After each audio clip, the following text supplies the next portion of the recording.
Sheikh Abubakar Mahmud Gumi cewa lokacin da Halifa ya zama sarki a shararai ba sake walawa a Kano ba. Sarkin Kano Muhammadu Sanusi Murabus, Allah ya ƙara tsawon ransa kuma Allah ya ƙara tsare imaninsa. Tun da na san shi da son addini, ko da yaushe haddai da la'asar karatu ake gidansa, malamai suna taruwa. Na taɓa halarta ba sau ɗaya ba sau biyu ba, ina jin karatun da suke yi, kuma ya taho ya zaune a yi da shi. Bayan haka nan kuma tun da ya sarauta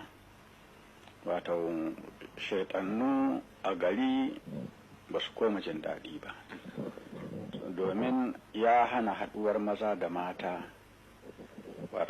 ko ina a cikin gari. Wannan babban abu ne, bayan da mutane sun saki jiki suna yadda sun kaga dama ya tafi ya hana. Bayan haka nan kuma shi ne ya ɗauki sallah juma'a yana sallah tare da mutane a zamani yana sarki. Wannan ya ƙara ma musulunci ƙarfi, ya sa mutane su ji daɗin halartar juma'a, kuma sauraren huɗuba daga sarki tana shiga zukatan mutane fiye da ko'ina. Bayan haka nan sai kuma abin da masu shan giya, duk ya hana ko'ina a ɗora shan giya cikin gari. Ban sanar mu kawai ba wajen arna wannan ba, tun da ba musulmi ba ne wasu, kuma ni ban san abin da ke gudana can ba, amma dai cikin gari na san ko da warin giya an ka ji ga wani wanda an musulmi, to ya ba 'yan doka umarni su tsare shi har lokacin da safiya ta yi don a yi masa bulala.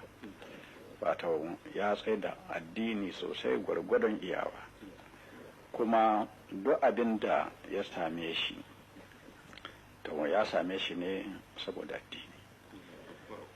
Wannan shi ne itikadi na gare shi.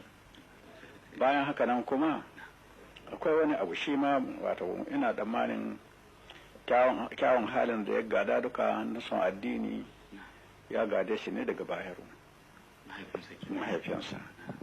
Domin Bayero kowane irin malami in ya tafi gare shi to zai girmama shi girma wadda babu iyaka. Kowa inda an ce wannan malami ne, to ko magana ya yi masa, ko kuma abin nan na san hamma makaranta kamin mu ita irin wasan nan da ake yi ta 'yan makaranta, in ya tafi muna wasa ta game da addini, kuka yake yi cikin mutane. Wannan ba zan manta ba, don haka kullum ina yin addu'a Allah ya ji kan Bayero, shi kuma Allah ya tsare shi. Kuma na yi bakin ciki kwarai da gaske, domin na san da shi da Sardauna masoyan juna ne. An yi lokacin da Sardauna baya zuwa hutu ko ina sai Kano, kuma inda duk za shi fita wani wuri bai tafiya sai da sarkin Kano. To amma domin a raunanar da mutanen arewa, sai aka yi kokari aka bata tsakaninsu. Wannan har ya kai ga fitar sarkin Kano.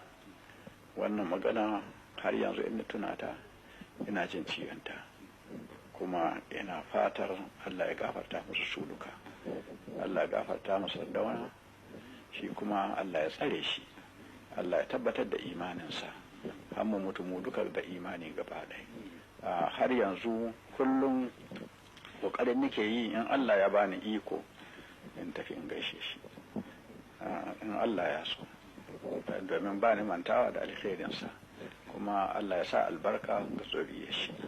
To, ai da Kallahu, yanzu wanda kira za ka yi wa waɗanda suke shugabanci, musamman ma dai sarakunanmu, waɗanda sarakuna ne a da na addinin musulunci, ake cewa da su sarakunan gargajiya, kuma har suka yadda su suke da komai, su suke da abin da turawa suke kira executive power a hannunsu, aka zo aka zare komai, kuma yanzu ake kururuwar a samo musu ma abin yi.